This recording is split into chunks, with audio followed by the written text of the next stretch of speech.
Everyone, welcome back to another episode of Talkin Toads. I got Reed here, and we are, it's a Tuesday evening, but we're only just a few sleeps away from Tempe, Arizona. How are we feeling, Reed? I'm excited. I think this game is going to be a nail biter, so we'll be getting into that later. But yeah, how are you feeling about it?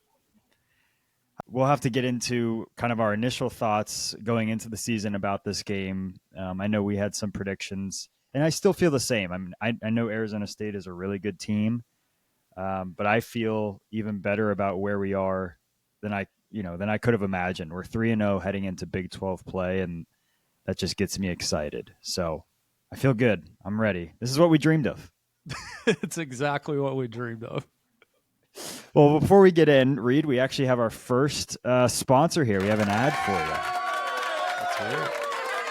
So this episode of Talkin' Toads is brought to you by Buff Bros. It's the go-to spot for wings, pizza, and all things sports right off of the TCU campus. I know we've been there plenty of times. Numerous of times. Don't miss their daily specials that they have going on. It's Wingin' Wednesday tomorrow with 5 wings for $5 or 10 for just $8. They also have Pizza Mondays where every pizza is 50% off. All offers are available dine-in or to-go as well. And you can even get delivery straight from BuffaloBrosTexas.com. Might be doing that on Friday if we have a little watch party. So Buff Bros, in addition to TCU football, shows all the sports you love, from college football to UFC and even WWE, with no cover charge. So big thanks to Buff Bros for fueling TCU fans and supporting us and all the local Fort Worth community. Thanks, Buff Bros. How many times do you think we ate at Buff Bros while we were at TCU? I don't know, but I could have been part owner. I think all of my frog bucks went there. Granted, I didn't have many frog bucks, but it all first was allocated to Buff Bros at least once a weekend. I was going to say, I definitely win at least once a week, like no doubt. And I don't know if their nuggets got bigger. I mean, I love it. But in college, I swear I could have 10 boneless barbecue wings with fries. Absolutely no problem. It's the best. Maybe age. Yeah, it's the best, especially it being there right on campus. So thanks again, Buff Bros. We appreciate it. And also in the meantime, y'all, go ahead and please like, subscribe, give us a comment on YouTube. We're only 8 subscribers away from our 50 subscriber giveaway, where you can get a gift card of your choice or a charitable donation to your choice of charity, which is the equivalent of $50. So go ahead and please do that, and that would be greatly appreciated. Let's get into ASU.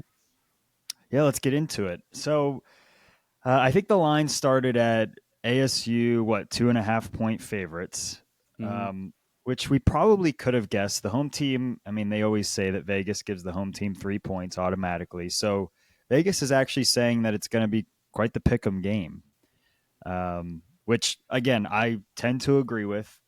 It looks like there is some rain in the forecast, which is kind of interesting for Arizona this time of year. And there's rumors that it's going to be their blackout game. It's a night game. It's a Friday night. So I don't know. All things are leading to what a big, big moment for the Frogs. Yeah, this game is going to have major implications on the Big 12 title race. It just feels that way. Both teams, I feel like, are going to be in the top 3 or 4 at worst, in my opinion, in the Big 12 standings. And our jersey talk from last week got a lot of headlines. So I kind of want to get into that real quick. Sure, let's do it. So ASU, they're going to be in all black is what it seems like. My personal thoughts on this is we should do the silver chrome helmet than white on white. I just feel like the silver chrome helmet and the all black going against them is going to look great. I like that look. The only thing I struggle with is feels like we didn't do enough purple last weekend against SMU with the all white look, even though it did look good in the sun. I kind of want some more purple, so I'm going to predict purple chrome, white jersey, purple pants. Counterpoint, we didn't really have much purple last week, and we performed pretty well. True. Does the chrome helmet have a frog logo on it, or does it just say TCU? I need to get back with our producer and double check that. I forgot. Okay, check that. Check that. I do know that there is a bit of a correlation between no frog logo on the helmet and us performing poorly. So as long as the silver chrome helmet has a frog on it, I'm perfectly fine with There that has to selection. be a frog on there. The regular TCU just doesn't look as sharp without the frog. Yeah, I think you're right. I think it is actually a silver frog on the silver chrome, which makes it even cooler. So I'm in favor of it. It's going to come out at some point. Can't think of a better time than a night game. Yeah, and we'll actually get the jersey reveal, I guess would be the term for it, a day earlier because it's a Friday game. So boom, bada bing, bada boom. This is how I know my wife thinks I'm a nerd because I get excited about the jersey rollouts. It gets me fired up for the game. The It's like fact that we're spending Christmas. it is, and TCU should take pride in their jerseys. I mean, that's for a program that has history, but it's not one of the blue blood programs. We can say that. Really leaning into the cool purple look and the awesome mascot. It's kind of a fun thing for us fans. So just let us have it, please. Exactly. And last comment about the jerseys, I think every fan just wants the spikes to be back around the collars. So Nike, get on that. The CEO went to TCU. Sir, please get on that as well. We miss those so much. Yeah, we are definitely Spike Gang over here. That's for sure. Mm-hmm. So you brought this up before. This has Big 12 championship implications, absolutely. But I tend to think it's almost a must win if you want to get there. From what we've seen from the playoff committee, a one and definitely not a two-loss team from the Big 12 does not have a good chance of making the playoff. And so this is kind of one you need to grab. And it's early, but it already kind of feels that way. Who else other than Arizona State, Texas Tech, and TCU do you think has a legit shot? Iowa State, I'm still not bought into. For whatever reason that is, I'm just not. Then after that, you have BYU, but they really haven't played anyone. I actually think they might get upset later on this week. We'll get into that later. But to me, there's probably a clear cut 3 or 4 teams, and that's about it. And the two playing on Friday, I think, will be near the top. So, just kind of, what are your thoughts on who could actually win the Big 12 this year? No, I agree with that. The Big 12 is good. It's yes, it seems top heavy for I guess the elite teams that actually have a legitimate shot to make it to the playoff. Right now there's four ranked teams. There's seven undefeated teams. Granted, it's early. Pause, it's early. Um, but it's kind of a fun conference. Just running through kind of what the rest of the weekend looks like before we get to our game. Cincinnati and Kansas. I have no idea who those teams are. But Kansas is sneaky good team. They're not a great team, but I would still be stressed to play them this year. That's a fair That's assumption, fair. right? Yeah, and they played Missouri well on the road, and Missouri looks like they might be near the top of the SEC. Then you have UCF playing Kansas State. We've already talked ad nauseum about Kansas State, and we'll talk more about them as we ramp up for our game later this year. So we don't think Kansas State's very good, but still a scary team, and UCF looks good. So that's kind of an interesting game.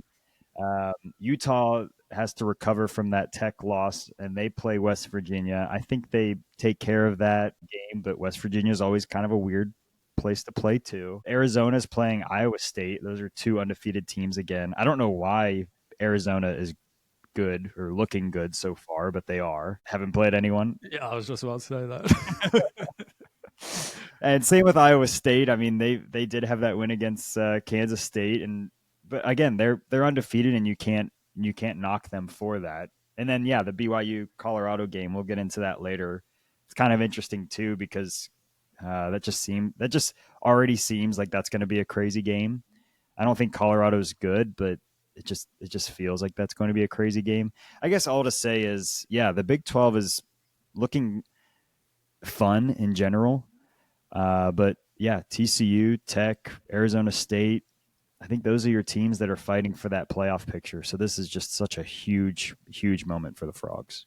Well, let's just get straight into the game of the week in the Big 12. It is clearly TCU versus Arizona State. Do you have any initial thoughts or players to look out for during this game? Kind of what are you thinking about for this game and how the tides might turn for the Frogs negatively or positively?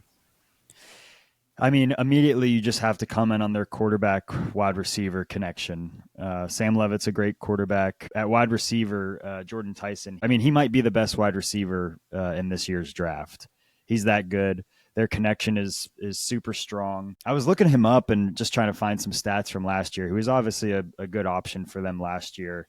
But he started at Colorado and he actually scored a touchdown against us when we went to Boulder, which is just kind of a funny connection that he's been around longer I than you don't think. remember that at all. Do you? No, I mean, I think it was at the end of the game there where we kind of pulled away and then they scored a touchdown there at the end. It's just funny. You think these guys have been playing for in college for 2 years. Granted, it's been a bit for this guy. He's been around. He's very solid. Definitely an NFL talent. Definitely a first rounder. And I don't know. I don't my initial reaction for just pure matchups is him versus our corners, and that just scares me like crazy. That's fair. And also a fun fact about Tyson, he's actually from Allen. So homegrown kid in DFW. Kind of wish we had reached out to him, obviously, or I don't know if we did or not, but that he had committed to TCU because he's definitely going to be a first or second round pick this year. And I think the key matchup for this game is just how do our corners hold up against him? I know we've kind of pointed out over the past 2 games or so, they really haven't played up to their standards, in our opinion. So I think you're really going to have Bud Clark or Austin Jordan or Kylan Jackson kind of shadowing over him because he can't be left alone just based off what our corners have shown so far.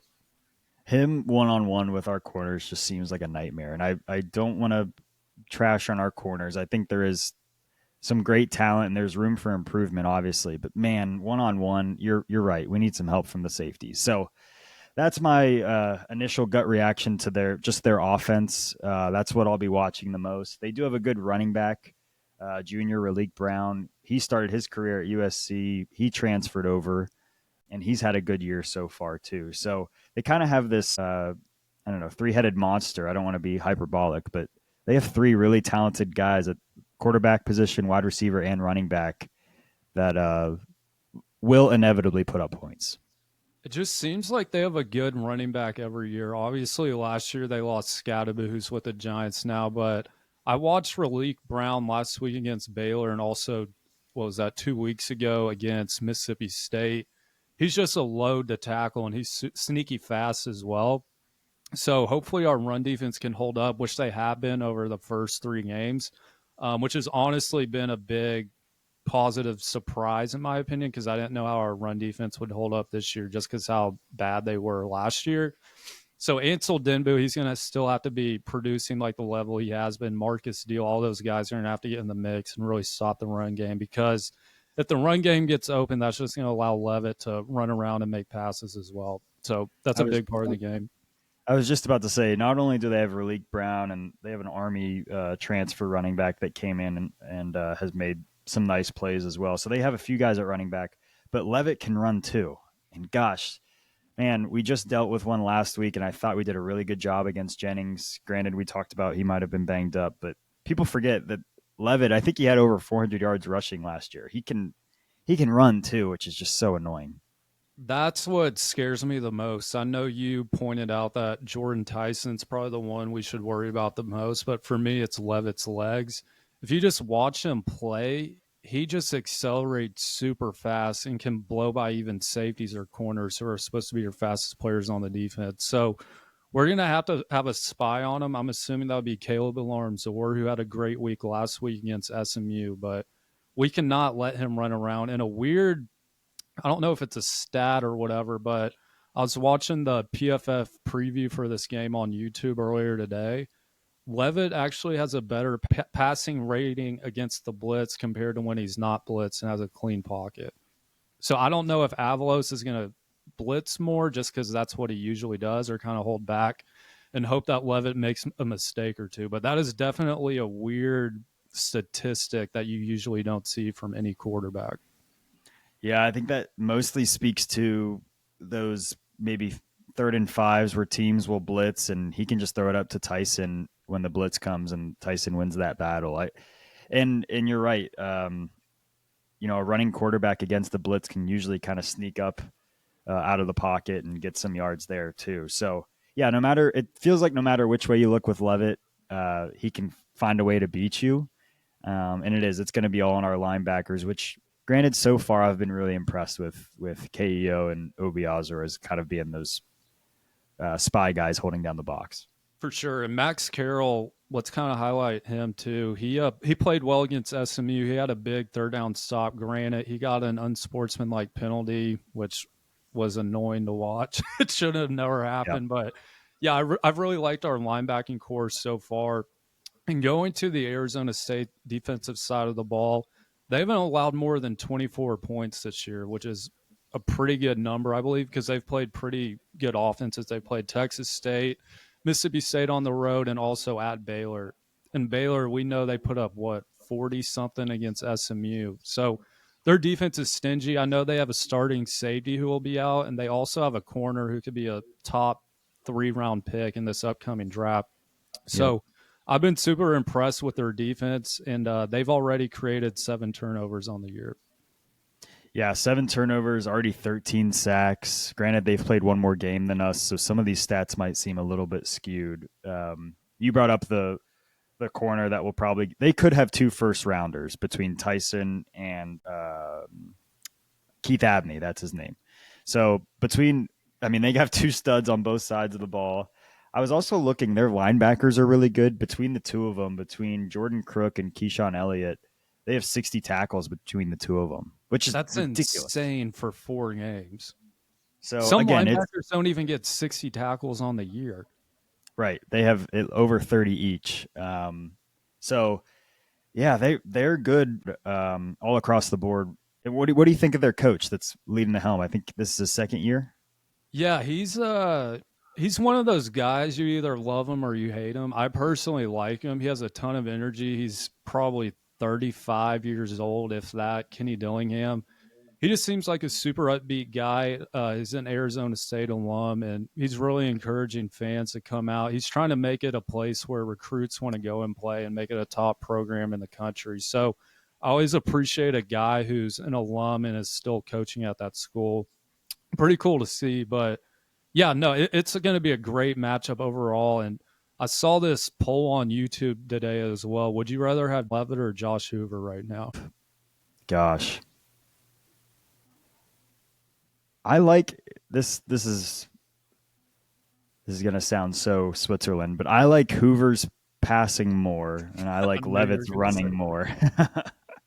So But I don't know. that's fair. I think based off this year alone, Hoover has looked way better than Levitt, in my opinion. If we were going off the past 2 years, obviously Levitt was better than Hoover than last year. But I don't know. I just thought that was kind of a cool debate like question because both of them are top 10, 15 quarterbacks at the worst in the country. And for all the Hoover Heisman hopefuls out there, and count me in that line, this is a big game for him to show him that I'm right up there with Levitt. He got a lot of national attention last year. This is definitely a Hoover game where he needs to show who he is, and in a way, I'm really not trying to be hyperbolic in the 4th game of the season, but cement himself as a TCU type legend. I mean, this could be the start of it to a big game against Arizona State to continue an undefeated season in his junior year. This would be a big game for his legacy when it's all said and done. I'm really not trying to be dramatic, but this is a big moment for him.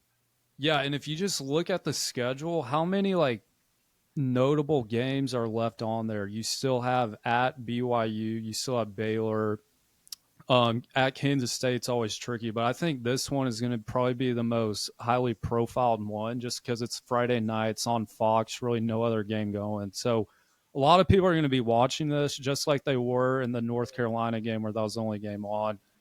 And to me, I know rain might come into effect. I think the forecast is actually like 50% right around kickoff, so that can mess things up. But I think Hoover could have a big day against this defense. It's not going to be an Arizona haboob, is it? What's a haboob? A haboob is a weather storm in Arizona. Did not know that was a thing. I could be wrong. Check that. Someone check that. Yeah. Isn't it Uh, weird? Hoover has exactly 1,000 yards on the year. yeah, that was a fun stat that one of our buddies found that, and it is true. He has right on the dot, not 999, not 1,001. He has exactly 1,000 yards passing. Should have been more with that McAllister completion, but yeah, 11 touchdowns, 2 picks. it's been a very efficient start, and I say this on every episode. He has yet to really truly look stressed out. I mean, he's had some scramble plays, but he just seems like he's locked in. He's got command of that offense. He does, and he got hit a lot against SMU, but he kept popping upright and didn't let that affect him. He still hung in there in the pocket. So hopefully the pass protection's a little better this week. And I think SMU, they honestly might have had a better defensive line than what we'll see with what Arizona State has. But yeah, I just expect for him to have another big night. Should we get into some TCU injuries real quick? Yeah, because it's not sounding good.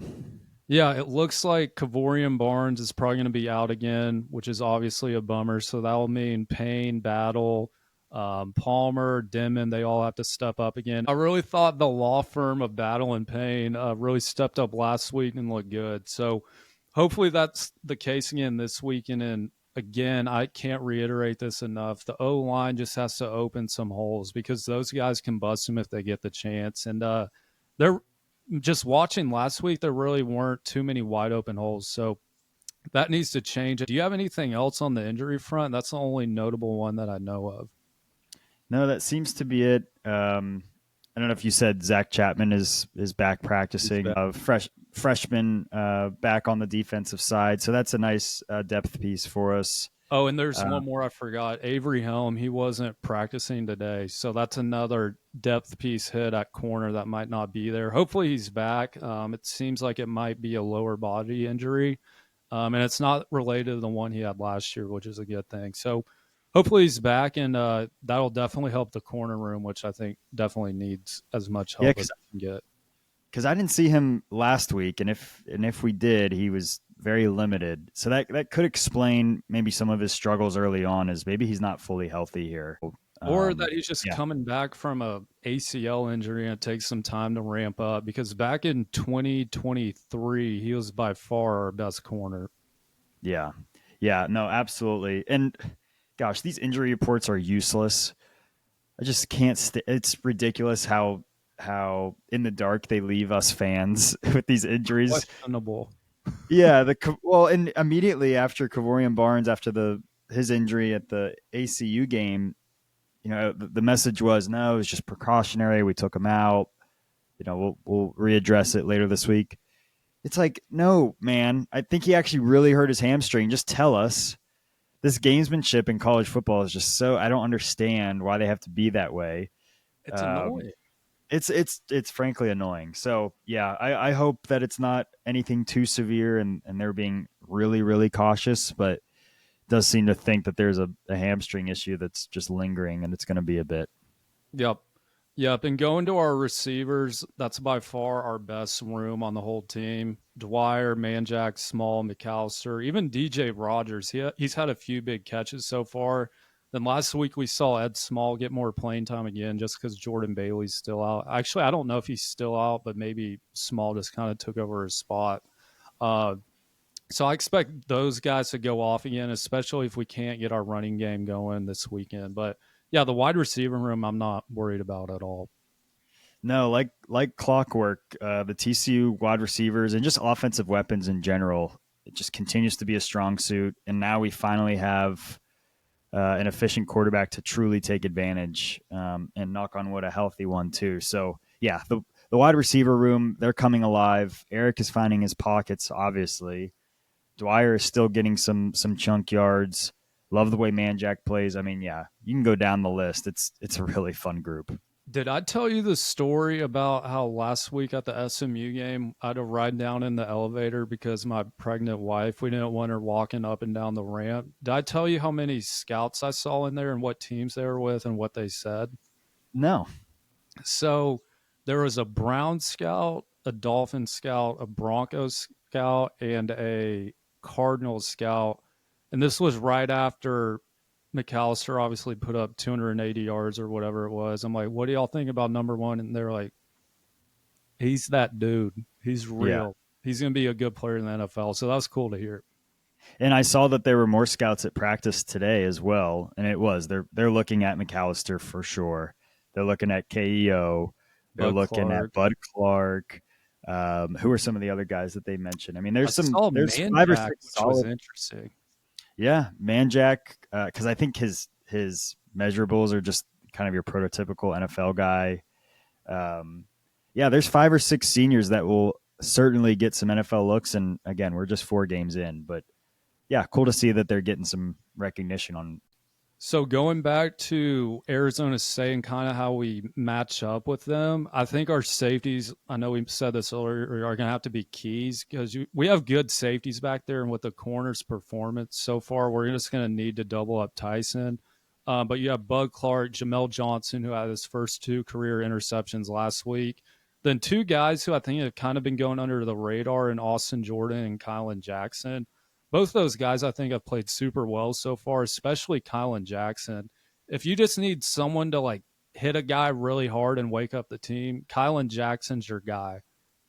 He had Definitely about blitzes off the side quite a bit. and he has some eye black commentary that is super fun to see. We won't read those on air, but I encourage y'all to look up Kylan Jackson and look at his eye black. Yeah, this is a kid show, so we should stay away from that. I agree with you that the secondary is the key to this game. I need our corners to step up. If you just go down the list, the tackles and passes defended are just not there. We're getting beat on a lot of long balls, but that also means that the safeties have to step up too. They've been okay. Bud Clark obviously had an amazing first game. I'll tell you my bold prediction. Maybe it's not super bold. I think this is a Bud Clark 1 to 2 pick type of game. He shows up in the big moments always. If you just look back, it's like a college football playoff and a Baylor game and 2 weeks ago at North Carolina. He just shows up in the big moments when we need him most. And I see a pick early on, and then I see a pick to seal it. Oh, I just kind of gave away my prediction. We'll get into that. But this just feels like the Bud Clark officially TCU legend type game. I'm going to add on to that real quick. Bud Clark always intercepts a guy with a punchable face, and Sam Levitt has the prototypical punchable face. Think back to J.J. McCarthy in the playoff. He picked him off.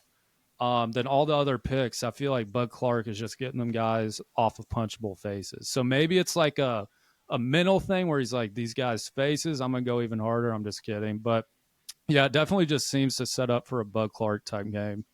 It really does. And that's probably one of the keys to the game is to force some turnovers. This offense is not going to slow down a ton. So if you can stop them once or twice and flip the field position, it's going to change the game. And it goes without saying that we need to take care of the ball ourselves too. But I feel okay about that. We need to get aggressive just like we did in week 1. For sure. And kind of rounding out the defense real quick, how much of a godsend has Ansel Denbu been? He just shows up every game. I thought we all knew he would be that type of player, but boy, just watching in the past 3 weeks, he's just so impactful in the run game. And against this team who likes to run the ball to set the pass, we're going to need to rely on him super heavy here.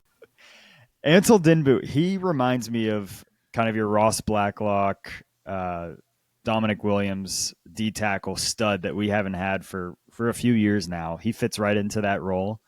I love the way he's playing. Totally agreed that, man, without him, that D line could struggle. I think in general we just need more sacks. And it's I think crazy we because Avalos, I think I read they're like number 11 in the country with sending a blitz, and the sacks just don't seem to be there for whatever reason. Yeah, it's almost like we're getting the pressure, but then not finishing. We have 8 sacks for the year and 4 turnovers. And gosh, does it feel like we did all of that against North Carolina? It just feels that way. But It does. uh, And I know Jennings, he had 2 picks last week, but yeah, we could always, the more turnovers, the better, obviously. yeah, so just need them to be a little bit nastier. But yeah, I think that's kind of the big matchups. It's their wide receivers, it's their offense against our secondary, and I think probably the same on the other side of the ball. But this is the game where Hoover tells us that he's officially here, and he puts everyone else on notice because I think we see it, but we need him to show up in the big game. This isn't just a Hoover thing either. I think this is just the team itself. I don't want to put too much emphasis on this game, but this is to me a season defining game. You're going on the road in a hostile environment and a blackout against a team who was in the playoff last year. And let's be honest, they should have beat Texas in the playoff last year. That came down to a 4th down play where Quinn Ewers just threw it up. So this seems good. I know they aren't as good as last year, but they're going to be at the top of the Big 12. And if we can win on the road against this team, I think the sky's the limit. You think if we lose this game but win out, so that's one loss. Do we make it to the Big 12 championship now that we've seen how things have been going? Do we make it there, and is there a path there too? Like, do you really think a loss here completely ends it? Well, let's not think about losing, first of all. But to answer your True. question, obviously Arizona State would have to lose again because they would have to lose twice because they would have the tiebreaker against us, and obviously we couldn't afford another loss. Then if you just look at the other teams, honestly, I don't see Texas Tech losing. So if that were the case, which we're not going to think about, we're just going to have to pray for Arizona State to have two Big 12 losses, and I just don't see that, honestly. Right. You're kind of what I was leading you to was we would control our own destiny obviously if we keep on winning. And if you don't win, you are really relying on 3 or 4 teams. It's not just one that you're chasing. Because you don't play Tech, because you don't play Utah, you're kind of relying on 3 or 4 teams to kind of fumble a bit just to get it to Arlington. So it is. It's a big game. Yeah, and let's just get into the predictions. How about that? Let's do it. One more note I should shout out. We are finally ranked. I think we were wanting that maybe last week. I don't care much about that. I actually prefer when we're not ranked. Same. I think we do play better. I think we play better in the shadows. But we do have that shiny sticker now. So I guess there's reason to celebrate that. It had been since that Colorado loss after the national championship game. That was the last time we were ranked. It's been a minute. We should have The been ranked media has last. not forgave us. No, they haven't. We've embarrassed ourselves twice. But anyway, we should have been ranked at the end of last year, but who cares at that point? Right. But yeah, I kind of wish we were still unranked, and maybe after we win this week, we would be ranked. So yeah, predictions wise, what do you have? Okay. Yeah. So I originally said that we were going to lose to SMU. And then if you remember last week before the SMU game, I actually predicted a win and we won. So I think I'm going to continue that methodology. I was originally going to say that this game was a loss. I'm going to flip it because clearly it's me that's defining these games. Correct. I'm going to say that we win this game. I still could see a Big 12 loss at some point in the season. I could see it. I'm not putting it out there, but I could see it. But it's not this Friday. So I'm picking the Frogs 35-34. Give me a McCashland game-winning field goal to win it late Oh Friday night. God, I would have about 10 whiskey cokes if that were to happen. If that happens, we are hopping on live with your 10 whiskeys in hand and we can talk through it because that We would might. This be is amazing. still TBD, but we were thinking about doing a live watch party where Austin and I go live on YouTube and y'all can tune in and react to the game with us. So in the comments, let us know if y'all would be interested in that or not. It's just an idea. We're trying to think of any ideas we can around here. It's just an idea. We don't want to flood YouTube's, circuits and crash YouTube on a Friday night, but we're willing to if the people want it. Yeah, if we got all 42 subscribers to watch at once, that would be a win to us. So just let us know. Anyway, I'll get into my prediction. To be honest, I have no idea what to expect in this game. And like I said, this game will truly show how good we are. I will say it is a short week. We're coming off a physically taxing game in a tough environment. I'm worried potentially about an emotional letdown just because we beat SMU, and that's always a big win in the year. Um, so my main thing is we just have to contain Levitt in the running game, and I think we can do that. We actually had this as a loss to start the year, but I'm just going to go with your methodology and just flip games that I initially had at a loss because it tends to work well for you, just dating back to last week. So I'm going to say we win 31-27. It's going to be a nail biter. I think the fourth quarter there might be a lead change or two, and somehow the Frogs win. But am I super confident in it? No. If I was unbiased, I would probably pick Arizona State. But we're a biased show over here. We aren't acting like experts or anything like that. And since I'm we're not going to fans, hide it. no.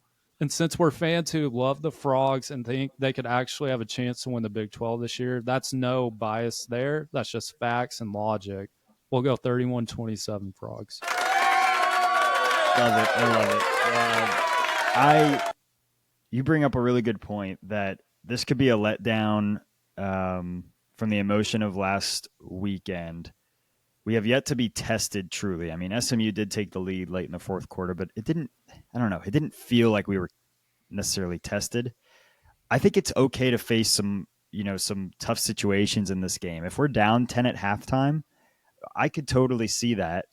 But again, I just keep going back to this is where Hoover needs to show us that he's the guy to take us where we want to go. So I agree. This could be a slow start. Maybe just don't freak out if we're down at halftime Which we would because these never guys have do. some fight. No, I'll be very rational. If we're down 10, 17 points at halftime, I'll be totally fine mentally. Right. I will say again, I think the part that just worries me the most is just how physically taxing that game was last week. It was probably 95-degree weather with humidity. The guys were drenched. They're probably banged up, bruises everywhere. So hopefully Coach Cos has gotten those guys rehydrated and physical therapy and all that. So that's But really don't my main concern. don't forget that they had that too, and it was a late game in Waco that they had that night. So they True. had to travel back. I don't know if they travel that night or the next Same night. morning. But man, that wasn't a fun game for them either. But you're right. It was a tough game for us. And gosh, Hoover with that cramp at the end of the game, I'm hoping he's in that ice room all week because they have to be ready, especially if there's a dust storm. That's what it is, by the way. A haboob is a dust storm. I looked it up. I've still never heard of that term. So props to you on the grammar school or wherever that came from. All right, should we get into the five big bets? What are the updated standings? Yes, so I am 9-6. Fun fact: every week I've gone 3-2. So that's fine for now, but we're aiming for a 4-1 or 5-0 type week. And shout out to you, you went 5-0 last week, which brought your record to 8-7. So if you've been following our picks out there, you're making money. Exactly. And you're consistent. There's nothing wrong with being three Three and and two every two though, week. I can be better. I need to get in the lab and just look at the numbers, crunch those better. So that's on me. I'll be better this week. Do you want to start? I'll let you start since you went 5-0. Sure, I can go rapid fire real quick. So the games that I found interesting and the ones I wanted to bet on this week: Notre Dame 6.5 point favorites against Arkansas. I know Arkansas has a fun team this year, but I just think Notre Dame now wins all these games. It just feels that way. I know it was a rough start for Notre Dame, but they're going to win some of these games that they're quote unquote supposed to. So I'm going to take them at the 6.5 point favorite against Arkansas. Iowa State, they're 6.5 point favorites against Arizona. Like we mentioned earlier, somehow both of these teams are undefeated at this point. But I think Iowa State's just the better team. I still don't believe in Arizona. So I'm taking Iowa State in that game. That BYU Colorado game is so much fun. I can't wait to watch that because those night games in Boulder just seem to always get weird. Boulder's going to be wearing that all black with their gold or chrome black helmets. It's just going to be a cool looking game with BYU coming in. And I think BYU actually gets the win here. So I'm going to take the 6.5 points there for BYU. They will continue to have a cakewalk for a few weeks, but then they have a gauntlet of a schedule. They have Arizona, Utah, Iowa State, Texas Tech, and then us in 5 straight Yikes. weeks. So That's that has turned, brutal. yeah, that has shaped into a gauntlet of a schedule. So I'm almost kind of hedging by saying they're going to take care of this one because I think they'll struggle later on. Oregon is 3.5 point underdogs against Penn State. I'm actually taking them. Yes, it's a whiteout. Yes, they have to travel across the country. I'm just going by quarterback battle. I believe in Oregon's quarterback more here. So I think Drew Aller sucks. I want that on the record. He sucks. yeah, he's a Klubnik hater, which you haven't been wrong on this year. You're also a Drew Aller hater. So yeah, I Another might. comfortable pace. Yeah, I tend to agree with you that I'm not a believer in Aller. I think Oregon steals that game. But my white whale this year just continues. I continue to chase him. I'm going to continue to bet on UNT as well. The quarterback out of North Texas, Mestamaker, he already has 1,000 yards on the year. Their offense seems kind of fun. I don't know. There's something brewing in Denton, Texas. So I'm taking UNT 12 and a half point favorites over South Alabama. That feels like they could win by 30. So that's my white whale. Continue to bet on North Texas. Those are my five. When you say white whale, do you mean just betting on North Texas or getting Mestamaker on the pod? Uh, I guess both. No, Mestamaker is he is my white whale. No matter what team he would be on this year, there's been some really cool articles that have come out just about his coaching tree that he's come from, and now he's kind of finally found a place where he can thrive. He's gonna get a look at the NFL, and it's gonna be one of those underdog stories. That's my bold take of the entire year. Love it. Okay, going to mine. We're going to disagree on two of them. So I Okay, actually like Arkansas at home plus 6.5. Taylor Green, their quarterback's a baller. Notre Dame's defense is just terrible, and so is Arkansas. So I really should be taking the over, I believe, but I got burned on the over last week in the SMU TCU game, so that's kind of scaring me. So we'll just go Arkansas plus 6.5. And you also mentioned this game. I'm going to go Colorado plus 6.5 as well at home against BYU. Salter's back at quarterback, and I just trust him more than Bachmeier, the guy who wears number 47. Your true. quarterback's just not reliable if he wears number 47. So that's really my analysis on that game is just quarterback numbers. I can't argue with that though. I can't argue with that. Then we'll go Baylor minus 20.5 at Oklahoma State. I just know Gundy got fired. And usually, whenever there's an interim coach, they perform well in the following game. So that kind of scares me. But Oklahoma State, nothing about them is threatening at all. Baylor's coming off a loss, so they're going to be pissed off. They can score with anyone. In Oklahoma State, they can barely score. And they just lost to Tulsa out of anyone. So Baylor minus 20.5. Georgia at home minus 2.5 against Alabama. Alabama is just not the old Alabama of old. Georgia, I like their quarterback, Gunnar Stockton. He's starting to play better. So we'll go Georgia minus 2.5. This one, I just had to find a game. I really didn't find any other bet I like. It is Rice plus 14.5 at Navy.